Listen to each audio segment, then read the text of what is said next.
everyone, welcome to my channel. Today I'm telling a story about an orphan boy, so let's start. The 17th story of Oliver Twist, The Bird Gallery.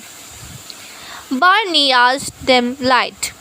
Cursing, Sykes pushed Oliver and they entered a low dark room with a smoky fire, two or three broken chairs, a table and a very cold couch.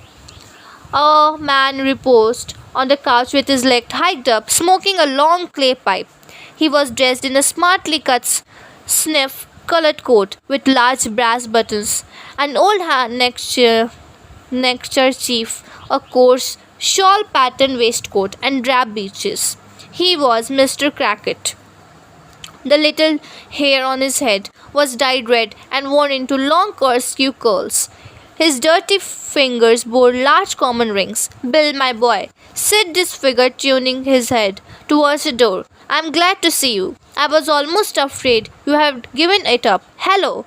As his eyes rested on Oliver, Mr. Toby Crackit sat up and demanded who he was. "The boy, only the boy," replied Sykes, drawing a chair towards the fire. "One of Mr. Fadgen's lads," exclaimed Barney with a grin. "Fadgen, ugh!" exclaimed Toby, looking at Oliver. Sykes whispered a few words in Toby's ear, at which Mr. Crackit laughed immensely and looked at Oliver in astonishment. They had their food and fell asleep. Oliver fell into a heavy doze. He was roused by Toby Crackit declaring it was 1:30.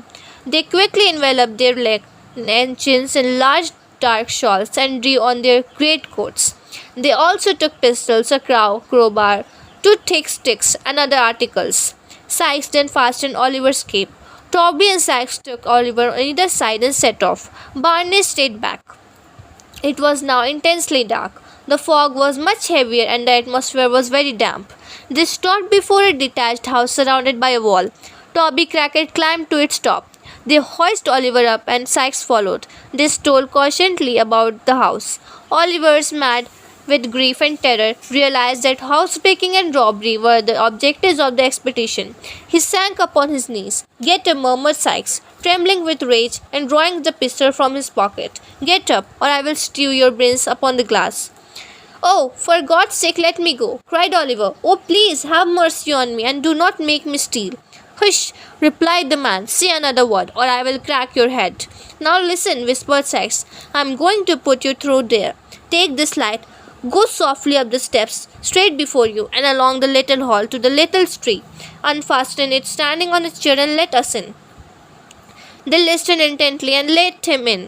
Oliver decided that he would make one effort to dart upstairs from the hall and alarm the family. He advanced at once but stealthily.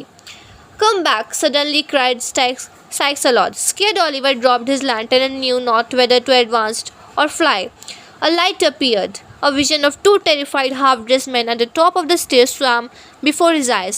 A flash, a loud noise, a smoke, a crash somewhere, and he staggered. Beep.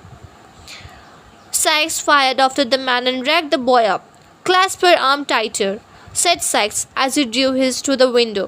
"Give me a shawl here. They have hit him. Quick, how the boy bleeds." There was loud ringing of the bell, the noise of firearms, the shouts of men, and a cold deadly feeling crept over the boy's heart, and he heard no more.